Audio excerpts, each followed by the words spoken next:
చింటూ శాంతి. ఈరోజు బాబా ఏం చెప్తున్నారంటే, స్మృతి ద్వారానే బ్యాటరీ ఛార్జ్ అవుతుంది, శక్తి లభిస్తుంది, ఆత్మ సతోప్రధానంగా తయారవుతుంది. అందువలన స్మృతి యాత్రపై విశేష గమనం ఉంచాలి. అన్న ఓం శాంతి అన్న. ఈరోజు బాబా ప్రశ్న ఏమడుగుతున్నారంటే, తండ్రి ఒక్కరిపైనే ప్రేమ కలిగిన పిల్లల చిహ్నాలు ఎలా ఉంటాయి? ఒకవేళ తండ్రి పైనే ప్రేమ ఉంటే తండ్రి దృష్టి వారిని పరివర్తన చేసేస్తుంది. వారు పూర్తిగా నిర్మోహులుగా ఉంటారు. ఎవరైతే అనంతమైన తండ్రి ప్రేమను ఇష్టపడతారో వారు మరెవ్వరి ప్రేమలో చిక్కుకోరు. అసత్య దేశంలోని అసత్య మానవులతో వారి బుద్ధి తెగిపోతుంది. బాబా మీకు ఇప్పుడు ఇచ్చే ప్రేమ అవినాశిగా అయిపోతుంది. సత్యయుగంలో కూడా మీరు పరస్పరం చాలా ప్రేమగా ఉంటారు. అనంతమైన తండ్రి ప్రేమ పిల్లలైన మీకు ఇప్పుడు ఒకసారి మాత్రమే లభిస్తుంది. ఈ ప్రేమను భక్తిలో కూడా చాలా గుర్తు చేసుకుంటారు. బాబా మీ ఒకరి ప్రేమయే కావాలి, మీరే తల్లి తండ్రి, మీరే మా సర్వస్వం అని పాడతారు. ఒకరి ద్వారానే అర్ధకల్పం వరకు ప్రేమ లభిస్తుంది. మీరిచ్చే ఈ ఆత్మిక ప్రేమకు గల మహిమ అపారమైనది.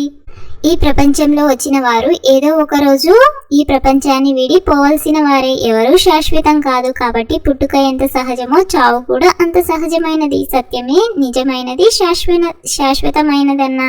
అరే చింటూ, బాబా చెప్తున్నారు, అక్కడ సత్యుగంలో మనము ఒకరినొకరం చాలా ప్రేమగా చూసుకుంటూ ఉంటాం. మనం ఇప్పుడు మోహాజితులుగా అవుతున్నాము. సత్యుగ రాజ్యాన్ని యదా మోహాజిత్ రాజారాణి తదా ప్రజల రాజ్యమని అంటారు. అక్కడ ఎవరు ఎప్పుడు ఏడ్వరు, దుఃఖమును మాటే ఉండదు.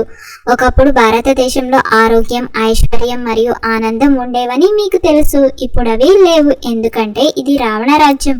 ఇందులో అందరూ దుఃఖమును అనుభవిస్తున్నారు. తండ్రి మీరు వచ్చి సుఖము శాంతిని ఇవ్వండి, దయ చూపండి అని తండ్రిని పిలుస్తారు. అనంతమైన తండ్రి దయాహృదయులు.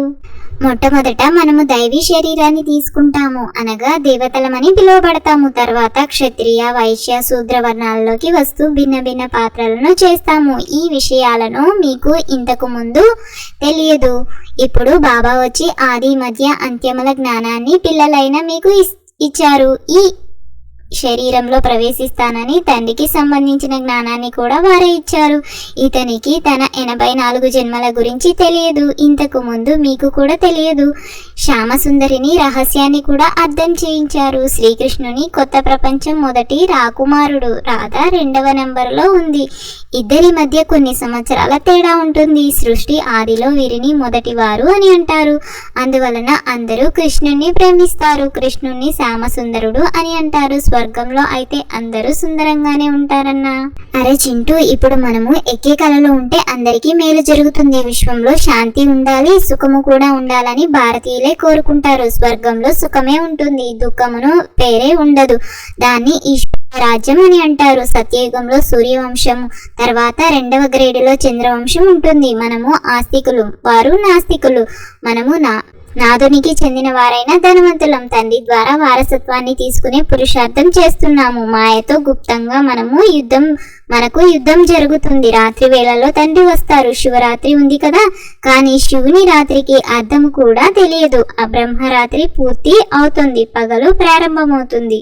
అన్న 21 జన్మల వరకు ఏ వస్తువు లోటుగా ఉండదు. అక్కడ ప్రాప్తి కొరకు పురుషార్థం చేయవలసిన పని ఉండదు. అది తండ్రి రచించిన ఏకైక అద్భుతం. దానిని స్వర్గం అని అంటారు.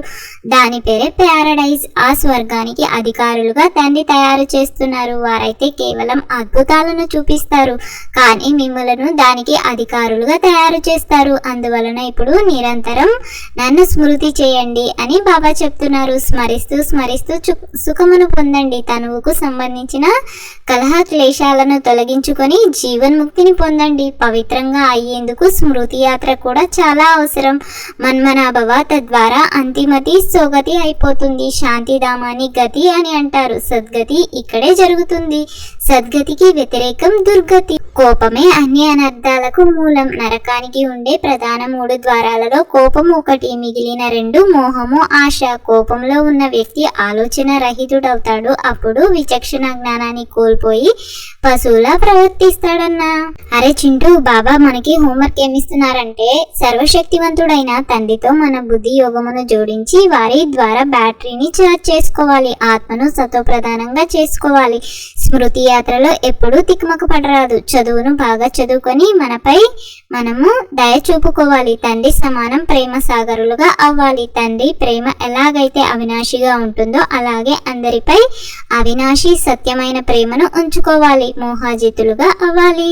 అన్న, ఈరోజు బాబా వరదానం ఏమిస్తున్నారంటే అనుభూతి శక్తి ద్వారా మధురమైన అనుభవాన్ని చేసే సదా శక్తిశాలి ఆత్మభవ.